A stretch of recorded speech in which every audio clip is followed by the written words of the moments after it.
Hello my dear student, कैसे हो आप सभी लोग। मैं उम्मीद करता हूँ आप सभी लोग बिल्कुल ठीक और स्वस्थ होंगे। तो आज ऑप्टिक्स से रिलेटेड मैं कुछ प्रश्न को लेकर के आया हूँ। ऑप्टिक्स के मैं आप लोगों को 100 क्वेश्चन कराऊंगा और इस 100 क्वेश्चन के बाहर से ऑप्टिक्स का कोई भी क्वेश्चन आपके एग्जाम में नहीं आएगा। चाहे आप एनडीए के हो, चाहे आप सीडीएस के स्टूडेंट हो, चाहे आप जनरल किसी भी कंपटीशन के स्टूडेंट हो।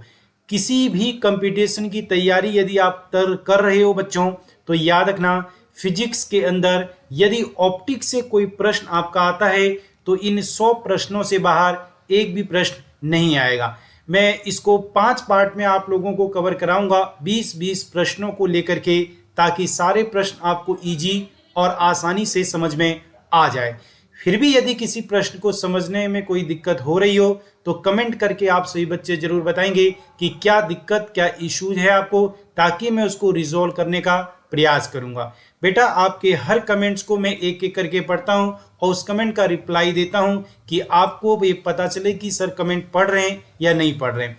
तो चलिए बिना समय गवाए हम अपनी इस क्लास को स्टार्ट कर देते हैं। बट मेरा हाथ जोड़ के आपसे नम्र निवेदन है कि यदि आप इस चैनल पर पहली बार आए हो तो आप सभी बच्चे चैनल को सब्सक्राइब करेंगे, बेल आइकन के बटन को दबाएंगे और यदि वीडियो अच्छी लगती है तो भैया आप अपने दोस्तों के पास ज़्यादा से ज़्यादा इसे शेयर करेंगे। चलिए, समय हमारे लिए बहुत कीमती है बेटा, तो समय गंवाना नहीं है हमें। तो सबसे पहला प्रश्न आप लोगों के सामने ये फिजिक्स का आपको दिखाई दे रहा होगा। फर्स्ट क्वेश्चन, सबसे पहला क्वेश्चन। अभी सबसे पहले क्वेश्चन से आप लोगों से क्या पूछा गया और क्या उसका जवाब देना है वो ध्यान से देखो। ऑप्टिक्स का सबसे पहला क्वेश्चन जो सीडीएस के एग्जाम का पूछा गया प्रश्न है, सीडीएस के एग्जाम का पूछा गया प्रश्न क्या कहता है? An object is placed at the centre of a curvature of a concave mirror of focal length 16 centimeter if the object is shifted by 8 centimeter towards the focus the nature of the image would be। आपको बताना है उसका nature क्या होगा। तो जब तक हम इसका डायग्राम नहीं बनाएंगे तब तक हमें ये समझ में नहीं आएगा। तो ये हमारे पास है एक कर्व्ड मिरर जिसका हमने नाम दिया है कनकेव मिरर। तो ये है बेटा एक कनकेव मिरर। इस कनकेव मिरर के बीचों बीच से एक लंबी सी लाइन खींची जाती है जिसको बोला जाता है प्रिंसिपल एक्सिस। ये पॉजिटिव डायरेक्शन का और ये नेगेटिव डायरेक्शन का। यदि मैं बात करूं तो ये है हमारा इसका फोकस और ये है हमारा इसका सेंटर। क्वेश्चन क्या बोला गया है? An object is place at the centre of the curvature. अब किसी भी ऑब्जेक्ट को सेंटर ऑफ कर्वेचर के ऊपर रखा गया। पहले इसकी पोजीशन क्या थी बेटा? ये वाली पोजीशन थी। और सेंटर ऑफ कर्वेचर का जो डिस्टेंस दिया गया है वो कितना दिया गया है वो ध्यान से देख लेना। फोकल लेंथ दिया गया है। तो फोकल लेंथ कितना दिया गया बेटा? फोकल लेंथ दिया गया है 16 सेंटीमीटर। इसका मतलब यहाँ से यहाँ तक का डिस्टेंस भी कितना हो जाएगा? 16 ही हो जाएगा, यानी 16 + 16 32। लेकिन अब हमने यहाँ से अभी याद रखना, अब हमने क्या कर दिया, इसको आगे की ओर खिसका दिया। कितना? 8 सेंटीमीटर। तो यहाँ से यहाँ तक का डिस्टेंस टोटल कितना हो चुका है बेटा? तो 8 16 + 16 कितना हो जाएगा? 32। 16 + 16 कितना हो जाएगा? 32, क्योंकि फोकल लेंथ दिया गया है 16, तो ये हो जाएगा 32। अब ये यहाँ से 8 सेंटीमीटर आगे खिसका दिया गया। अब यदि 8 सेंटीमीटर आगे खिसका दिया बेटा तो ये वाली स्टेटमेंट अब गलत हो गई और ये वाली इसकी ओरिजिनल पोजीशन हो गई। यानी ऑब्जेक्ट हमारा किसके बीच में आ चुका है? सेंटर और फोकस के बीच में। हमें पता है जब ऑब्जेक्ट की पोजीशन सेंटर एंड फोकस के बीच में होती है तब इसके इमेज की पोजीशन कहाँ होती है बेटा? तो याद रखना बियॉन्ड सी। कहाँ होती है? बियॉन्ड सी, यानी इसकी इमेज कुछ हमें इधर बनेगी और बियॉन्ड सी पर बनने वाली इमेज होगी वो रियल होगी। रियल के साथ साथ याद रख लेना आप सही बच्चे, वो इन्वर्टेड होगी। और इस इन्वर्टेड के साथ साथ उसका जो साइज की हम बात करें तो उसका साइज मैग्नीफाई यानी ऑब्जेक्ट से कई गुना बड़ा होगा। तो इसका आंसर है रियल, इन्वर्टेड एंड मैग्नीफाई। अब यहाँ इन्वर्टेड वाला टर्म्स तो कहीं दिया नहीं गया है, लेकिन एक दिया गया option A, real and magnified. तो option A will be the right answer. Option A जो है बेटा वो इसका बिल्कुल सही और बिल्कुल उचित आंसर है। ठीक है, चलिए आगे बढ़ते हैं नेक्स्ट क्वेश्चन की तरफ, अगले प्रश्न की तरफ। ध्यान से इस प्रश्न को सही बच्चे पढ़ेंगे और उसका आंसर देने का प्रयास करेंगे, क्योंकि ये प्रश्न जो है वो इंपॉर्टेंट है, आपके एग्जाम में बार बार रिपीटेड होंगे। एनडीए वाले और सीडीएस वाले कान खोलकर सुन ले, क्योंकि आप ही लोगों के एग्जाम के अंदर पूछे गए जो प्रश्न हैं उसको मैं करा रहा हूं, और ये प्रश्न वो हैं जो हर 4-5 सालों में रिपीट किए जाते हैं। तो अगला क्वेश्चन है, what will be which one of the following statement is correct in an astronomical telescope of refractive type. अब कहता है कि एस्ट्रोनॉमिकल टेलीस्कोप के लिए इनमें से कौन सा कंडीशन बिल्कुल सही है। तो कहता है कि the objective and the eyepiece have the same focal length. ये कहता है इसके अंदर कि एफ ओ और एफ ई दोनों का जो फोकल लेंथ होता है वो क्या सेम होता है। तो ये बेटा ये बिल्कुल गलत है। अगला, the focal length of the objective is less than the eyepiece. ये कह रहा है कि focal length of the objective piece is less than the focal length of eyepiece. ये गलत है बेटा, ये तो हमारा माइक्रोस्कोप के अंदर होता है। अब हम लोगों को पता है टेलीस्कोप एक ऐसा चीज है जो दूर की चीजों को, छोटी चीजों को उसकी बड़ी इमेज बनाता है, यानी पास ला करके दिखाता है। तो एक बात याद रख लेना, ऐसे टेलीस्कोप में जो ऑब्जेक्ट होगा, ऑब्जेक्ट पीस वाला होगा, वो दूरबीन वाला लेंस बड़ा होगा, और यदि वो लेंस बड़ा है तो याद रखना उसका फोकल लेंथ भी ज़्यादा होगा, उसका फोकल लेंथ भी ज़्यादा होगा। तीसरे में, the focal length of the objective is more than the focal length of, बिल्कुल सही कह रहा है, focal length of objective piece is more than the focal length of eyepiece. ये स्टेटमेंट बिल्कुल सही है। अब आपने देखा होगा बेटा दूरबीन, जब आपने देखा होगा तो दूरबीन में आप लोग देखते हो कि ये कुछ इस तरीके से है। यदि मैं बनाऊं तो ये दूरबीन कुछ इस तरीके से होती है, दूरबीन कुछ इस तरीके से होती है। यहाँ हम आंख लगा करके देखते हैं, मतलब ये ऑब्जेक्ट वाला, ये वाला जो है वो ऑब्जेक्ट है, और ये वाला जो होगा वो आई वाला होगा। तो एफ ओ जब होगा वो ज़्यादा होगा किसके तुलना में, एफ ई के रिस्पेक्ट में। F O is greater than F E. F O यानी ऑब्जेक्टिव का फोकल लेंथ ग्रेटर होगा आई पीस के फोकल लेंथ के कंपैरिजन में। तो option C will be the right answer. अगला प्रश्न बेटा, what is the phenomena of the moon to appears bigger in size as it approaches the origin. अब ये कहता है कि चंद्रमा जो है, मून जो है, वो हम लोगों को देखने पर कभी छोटा और कभी साइज से बड़ा दिखाई देता है। उसका रीजन क्या है? इसका रीजन है उसका अपने ओरिजिन से कभी ऊपर और ओरिजिन से कभी नीचे दिखाई देना। अब आपको पता है कि जब वो ओरिजिन पर होगा तब वो हमारे बिल्कुल नज़दीक होगा, और जब नज़दीक होगा तो वो हमें बड़ा दिखाई देगा, और जब हमारे ओरिजिन से अपवार्ड होगा तब वो हमसे दूर होगा, इसलिए वो हमें थोड़ा सा छोटा दिखाई देगा।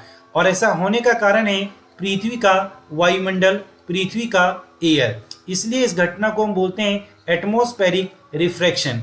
एटमॉस्फेरिक रिफ्रैक्शन ऑफ लाइट, प्रकाश के वायुमंडल का अपवर्तनांक। तो इसका ऑप्शन ए जो है वो बिल्कुल सही जवाब है। अगला प्रश्न फिर एक एस्ट्रोनॉमिकल टेलीस्कोप और टेरेस्ट्रियल टेलीस्कोप से बताया गया है। कहता है what is the essential difference between the terrestrial telescope and the astronomical telescope. मैं एक डिफरेंस बता देता हूं कि जो एस्ट्रोनॉमिकल टेलीस्कोप होंगे, एस्ट्रोनॉमिकल जो टेलीस्कोप होंगे, हालांकि दोनों टेलीस्कोप का काम है दूर की छोटी चीज को बड़ा दिखाना। इसके अंदर बनने वाली इमेज दोनों में बड़ी दिखती है, एक एस्ट्रोनॉमिकल टेलीस्कोप और दूसरे की हम बात करते हैं टेरेस्ट्रियल टेलीस्कोप। तो इन दोनों के अंदर जो इमेज बनती है बेटा वो बड़ी ही बनेगी, तभी तो ये टेलीस्कोप है, तभी तो हम इसका यूज करेंगे। लेकिन याद रखना एस्ट्रोनॉमिकल टेलीस्कोप में इमेज बड़ी तो बनती है बट वो इनवर्टेड बनती है, और इसके अंदर बड़ी तो बनती है बट ये इरेक्ट बनती है। तो ये मेन डिफरेंस है कि एस्ट्रोनॉमिकल टेलीस्कोप की जब हम बात करते हैं तो इसमें इमेज लार्ज तो बनती है बट इन्वर्टेड बनती है, और टेरेस्ट्रियल टेलीस्कोप को जब हम देखते हैं तो उसमें इमेज इरेक्ट बनती है, सीधी बनती है और बड़ी भी बनती है। हालांकि हम लोगों को पता है कि जब हम आकाशीय पिंडों को देखेंगे तो आकाशीय जो पिंड है वो पिंड हमें कभी भी उसको उल्टा भी देखोगे तो सीधा ही दिखेगा। अब यदि मैं आपको बताऊं कि आप किसी दूरबीन से देख रहे हो, आप मान लो कि आपके पास ये दूरबीन है बेटा, और ये दूरबीन जो है, अब देख लो ये आपके पास दूरबीन है। अब इस दूरबीन से आपने देखा और ये हमारा चंदा मामा है, तो बेटा ये चंदा मामा क्या आपको कभी उल्टा और क्या आपको कभी सीधा दिखेगा? एक्चुअली में गोल चीजें जो होती है, जो राउंड शेप में चीजें होती है, वो हमें कभी उल्टी और सीधी नहीं दिखाई देती है। उसका हमें कभी एक भाग दिखेगा, कभी दूसरा भाग हमें नहीं दिखेगा। इसलिए ऐसी कि इसका इमेज यदि उल्टा भी बन जाए तो हमें पता ही नहीं चलेगा कि क्या वो चीज उल्टी भी है।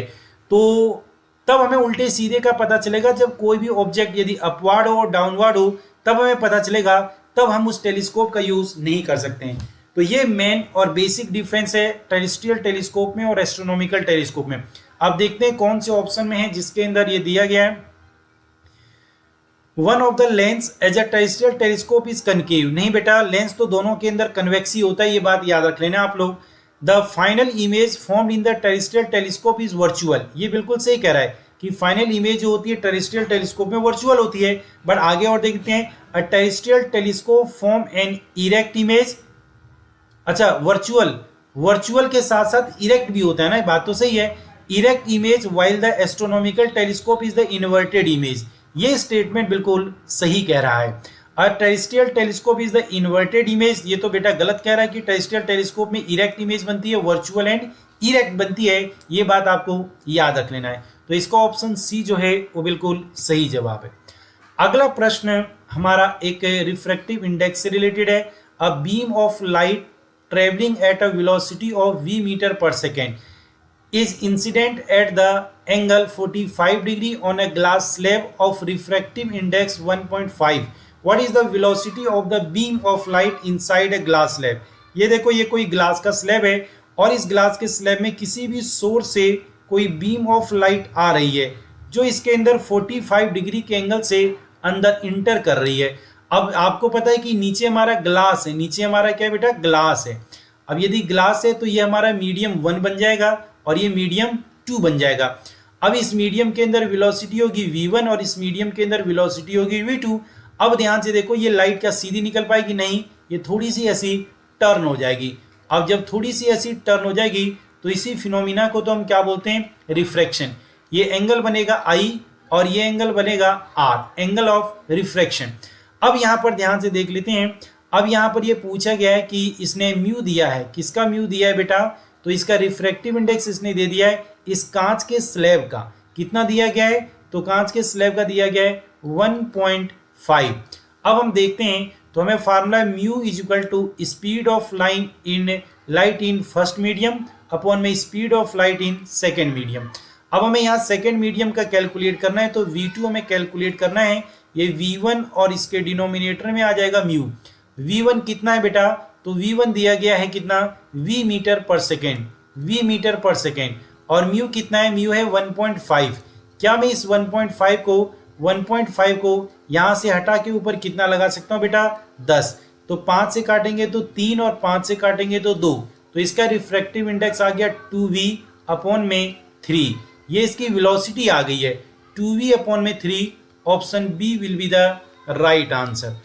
अगला प्रश्न है question number 6। Which one of the following is removed astigmatism for a human eyes.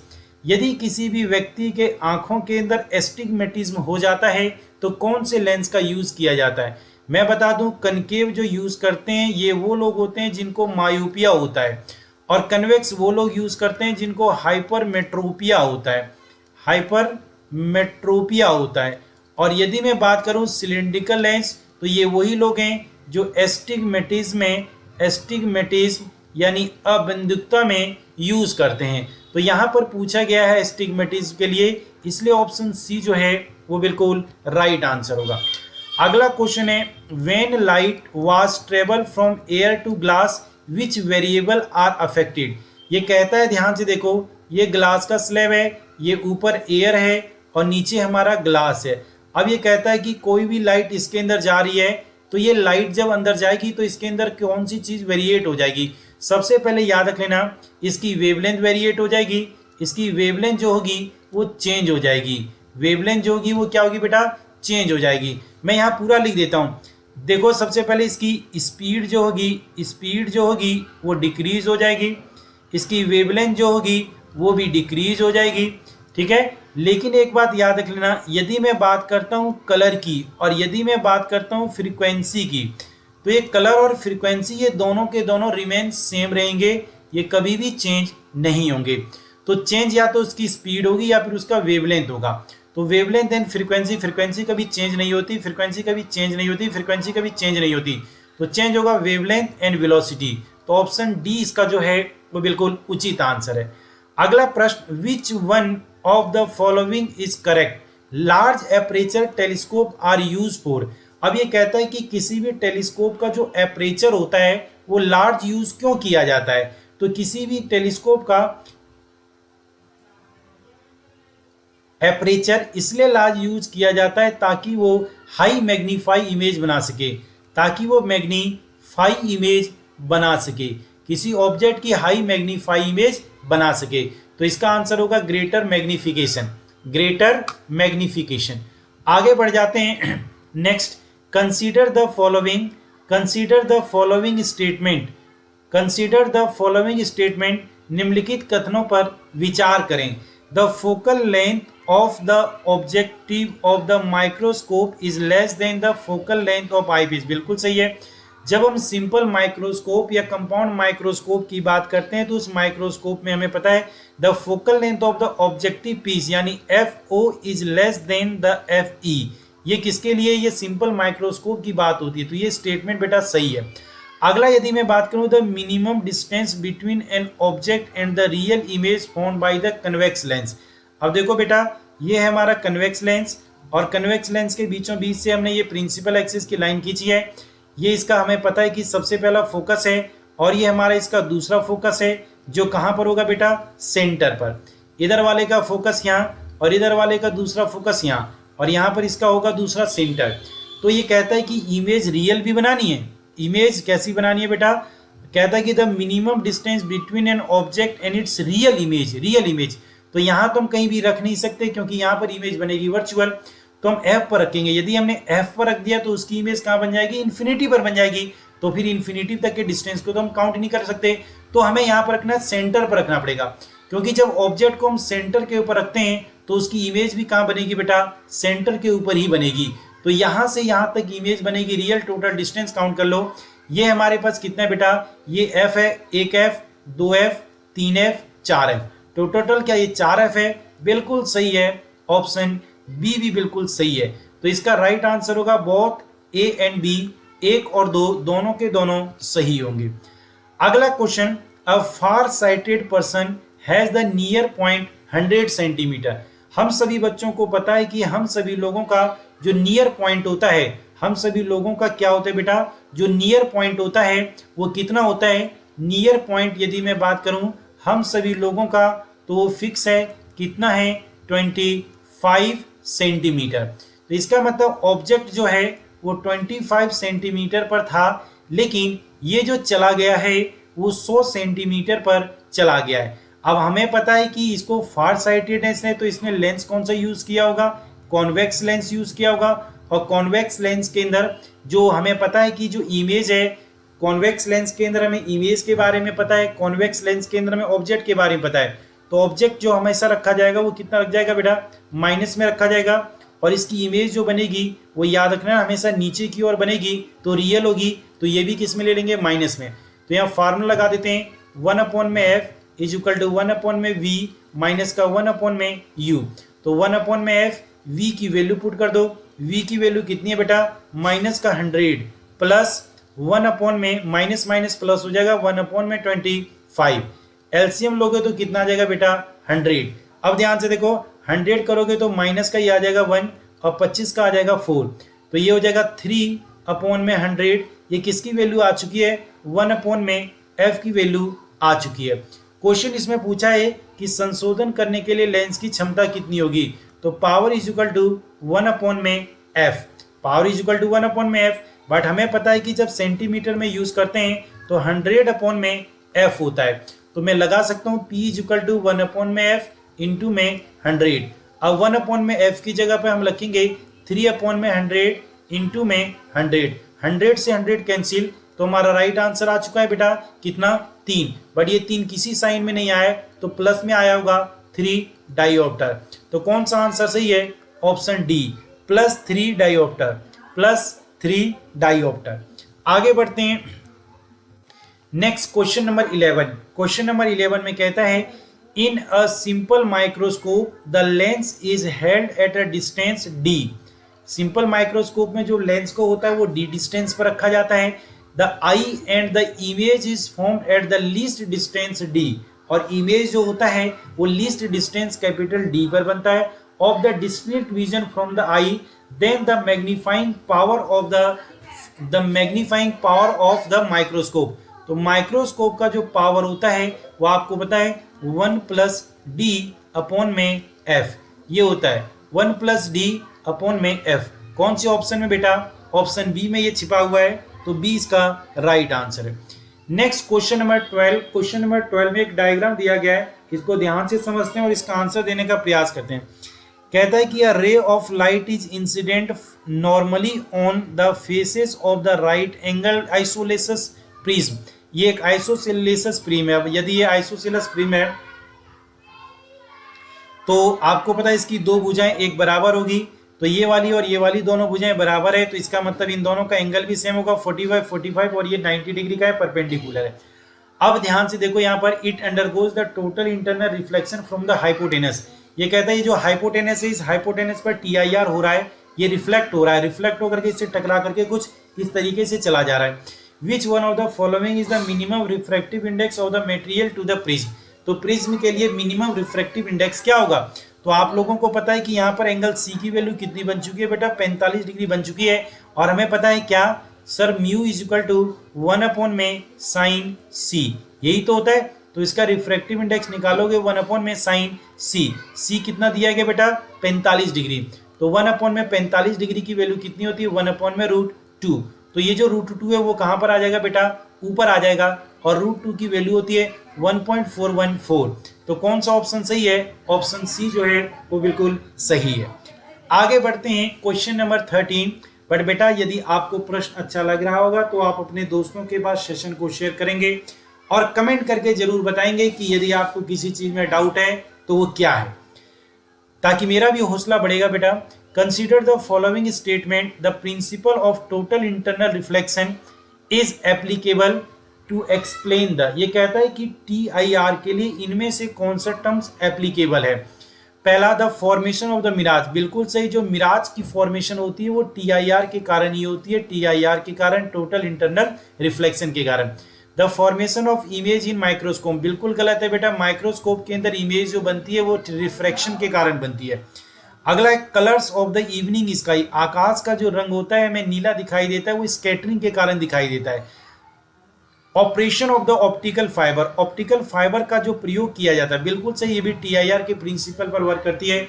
तो ऑप्शन ए हमारा बिल्कुल सही है, 1 and 4 will be the right answer. Next question number 14। Which of the following statement is are true regarding a light wave traveling from air to glass? ये कहता है कि यदि कोई लाइट एयर से ग्लास में, यदि कोई लाइट एयर से ग्लास में ट्रेवल कर रहा है तो इसके रिगार्डिंग में कौन सी स्टेटमेंट सही होगी? पहला, इट्स फ्रीक्वेंसी रिमेन्स अनचेंज। बिल्कुल सही, अभी मैंने बताया कि जब कभी भी लाइट मीडियम को चेंज करती है तो लाइट की वेवलेंथ, लाइट की स्पीड चेंज हो जाती है, बट उसकी फ्रीक्वेंसी और उसका कलर जो होता है वो अनचेंज होता है। इट स्पीड इज चेंज, बिल्कुल सही, उसकी स्पीड जो होगी वो चेंज हो जाएगी। तो 1 और 2 बिल्कुल सही जवाब है, तो option C will be the right answer. अगला क्वेश्चन है, when an optician prescribe a -5 diopter lens, what does it means? ये कहता है कि किसी भी डॉक्टर ने, किसी भी आंखों के डॉक्टर ने, ऑप्टिशियन ने आपको प्रिस्क्राइब किया है कि -5 डायोप्टर का आप लेंस लगाओ। बेटा जैसे उसने माइनस बोला तो हम लोग समझ गए कि हमें मायोपिया है। माइनस का मतलब मायोपिया, तो इसका मतलब उसने अपनी आंखों में जो लेंस यूज किया होगा वो कौन सा यूज किया होगा? कनकेव। कौन सा बेटा? कनकेव। तो 2 तो पहले इसमें से चल बचे, ऑप्शन बी और ऑप्शन डी। अब हमें देखना है इसके पावर का। तो पावर का फार्मूला होता है 1 में फोकल लेंथ। अब आप लोगों को पता है हमें फोकल लेंथ निकालना है, तो 1 में पी, और यहाँ हम लिखेंगे इसको 100 में पी। 100 पी कितना दिया गया बेटा? 5 डिवाइड करेंगे तो कितना आ जाएगा? 20 सेंटीमीटर इसका फोकल लेंथ आ जाएगा। तो कनकेव नेगेटिव साइन रिप्रेजेंट कर रहा है और 20 जो है इसका फोकल लेंथ है। Option A will be the right answer. Next question की तरफ बढ़ जाते हैं बेटा। If a substance is behaving a convex lens in air and convex concave lens in water, in which one of the following it's refractive index? ये कहता है कि यदि कोई सब्सटेंस है, कोई भी मटेरियल है, वो मटेरियल यदि हम क्या करते हैं, behaving as a convex in air, यदि एयर में देखते हैं तो कन्वेक्स की तरह बिहेव करता है, लेकिन यदि उसको हम पानी में डाल देते हैं तो वो कनकेव की तरह बिहेव करता है। ऐसा क्यों करता है? तो ऐसे करने के लिए उसकी डेंसिटी या उसका रिफ्रैक्टिव इंडेक्स जो होना चाहिए वो अलग अलग मीडियम में अलग अलग टाइप का होना चाहिए। एक बात याद रखना, एयर के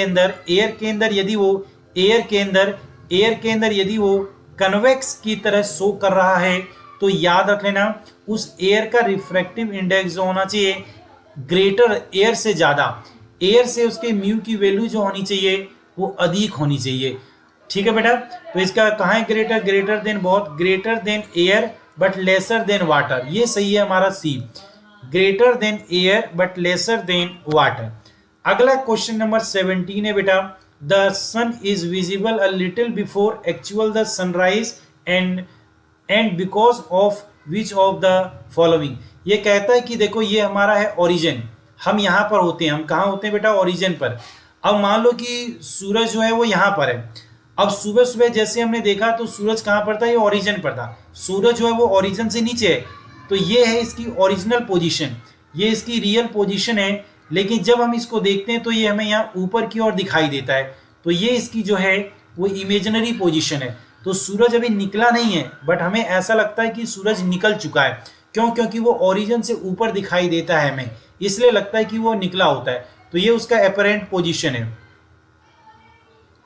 और ऐसा इसलिए हो रहा है क्योंकि पूरे रास्ते में बहुत सारी उसे एयर मिलती है, बहुत सारा वायु मिलता है। तो वायु में होने वाली घटना को बोलते हैं एटमॉस्फेरिक रिफ्रैक्शन। कहां पर है? ऑप्शन डी, वायुमंडलीय अपवर्तन। Question number 18, in vacuum the speed of light, vacuum में लाइट की स्पीड कितनी होती है बेटा? तो हम सभी लोगों ने पढ़ा होगा, speed of light in vacuum is 3 × 10⁸ metre per second. कहाँ पर होती है ये वैक्यूम में होती है, ये निर्वात में होती है। ये किसने बताया है? ये रूमर नामक वैज्ञानिक ने कैलकुलेट करके बताया। किसने?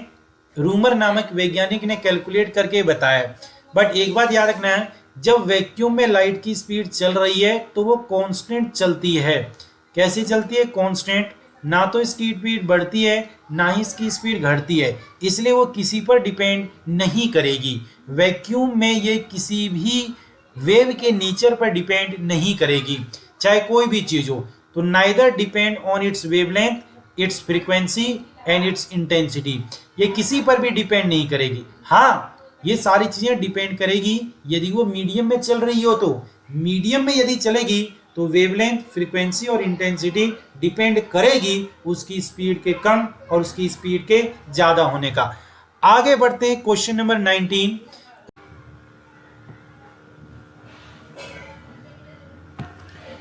चले दोस्तों, तो अब ये क्वेश्चन नंबर 19 को देखते हैं। ये क्वेश्चन नंबर 19 हमसे क्या पूछता है, हमें क्या इसका जवाब देना है।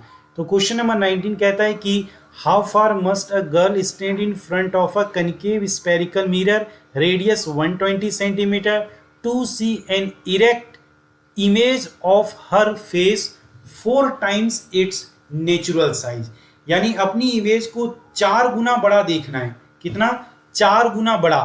तो 4 गुना बड़ा देखने के लिए उसे कहां पर ऑब्जेक्ट को रखना पड़ेगा, ये बात आपको बताना है। तो चलिए अब देख लेते हैं इस चीज को। तो अब देखते हैं, ये हमारे पास पहले गिवन क्या, वो देखते हैं। कनकेव मिरर है। कनकेव मिरर का आप लोगों को पता है कि ये इसका फोकल लेंथ है और ये इसका सेंटर है। सेंटर कितनी दूरी पर है इसका? तो 120 सेंटीमीटर की दूरी पर है। तो ये कितना हो जाएगा फोकल? 60 सेंटीमीटर पर। तो फोकस हमारे पास पता है कितना सेंटीमीटर? 60 सेंटीमीटर। यदि हम कनकेव की बात कर रहे हैं तो -60 हो जाएगा। और दूसरी एक और सबसे बड़ी बात हम लोगों को जो यहाँ देखना है वो ये देखना है मैग्नीफिकेशन कितना दिया गया बेटा? 4 टाइम्स दिया गया है। तो मैग्नीफिकेशन का एक फार्मूला होता है, आपने पढ़ा होगा, F = F - U। अब यहाँ मैग्नीफिकेशन का फार्मूला लगा दे रहे हैं। तो ये हो जाएगा हमारे पास मैग्नीफिकेशन 4, F कितना बेटा? -60। और याद रखना V कितना है? सॉरी, F कितना है? तो F फिर हमारा -60 और ये माइनस का क्या है हमारा? U। तो U हमारा माइनस का फार्मूले के अंदर यदि हम माइनस और रख दें तो माइनस और माइनस कितना हो जाएगा? प्लस। या हम सीधा ऐसे रख देते हैं, कोई बात नहीं, हमें इतना समझ है। अब यहाँ से क्रॉस मल्टीप्लाई कर देंगे तो ध्यान से देखेंगे ये हो जाएगा 240 और ये हो जाएगा माइनस का 4u और ये हो जाएगा माइनस का 60। अब माइनस का 4u और माइनस का 60 प्लस का 240, इसमें से माइनस करोगे तो 180 आएगा। u इज इक्वल टू कितना आ गया बेटा 4, इसको डिवाइड करोगे तो 4 5 जा 20, यानी u कितना आ गया माइनस का 45।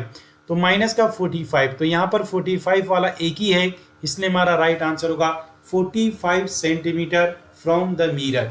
माइनस का मतलब ये कह रहा है इस साइड में होगा, माइनस का मतलब ये कह रहा है कि इस साइड में होगा दर्पण से 45 मीटर की दूरी पर। अब नेक्स्ट और एक लास्ट का अंतिम प्रश्न बेटा हम लोगों का आज का, an object is kept 5 centimetre in front of a concave mirror. ये कनकेव मिरर है और इस कनकेव मिरर के सामने किसी ऑब्जेक्ट को 5 सेंटीमीटर की दूरी पर रखा जाता है और उस दर्पण का फोकल लेंथ कितना दिया गया बेटा, तो फोकल लेंथ इसका दिया गया है 15 सेंटीमीटर। यहाँ से यहाँ की दूरी दी गई है 15 और ये हमारा 15 हो जाएगा, तो टोटल यहाँ से यहाँ कितना हो जाएगा 30 सेंटीमीटर। और ऑब्जेक्ट को कहाँ रखा गया है, तो ऑब्जेक्ट को रखा गया 5 सेंटीमीटर की दूरी पर, तो यहाँ रखा गया है। अब जब हमने ऑब्जेक्ट को यहाँ पर रखा है तो हमें पता है इसकी इमेज कहाँ बनेगी, कनकेव मिरर की इमेज जो बनेगी उसके बिहाइंड बनेगी, दर्पण के पीछे।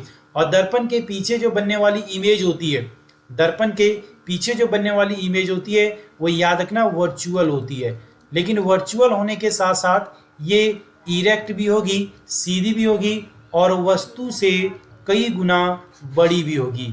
वर्चुअल, इरेक्ट एंड मैग्नीफाइड, कहें वर्चुअल एंड नॉट मैग्नीफाइड गलत, वर्चुअल एंड मैग्नीफाइड सही, रियल तो होगा ही नहीं। तो virtual and magnified, option B will be the right answer. तो बेटा ये 20 प्रश्न बहुत ही जबरदस्त हैं अपने अंदर। यदि इन 20 प्रश्नों को आप सही तरीके से आप पढ़ दो तो आपको वाकई में याद रख लेना, एनडीए और सीडीएस में जो भी प्रश्न आपके ऑप्टिक्स से रिलेटेड पूछे जाएंगे वो सारे के सारे आप कंप्लीट अच्छे तरीके से कर लोगे। तो जय हिंद, जय भारत, मिलते हैं नेक्स्ट सेशन में। अगला सेशन हमारा 21 से स्टार्ट होगा और जो 40 तक होगा। 5 पार्ट में इस 100 प्रश्नों को मैं आप लोगों को कंप्लीट कराऊंगा। तो जय हिंद, जय भारत।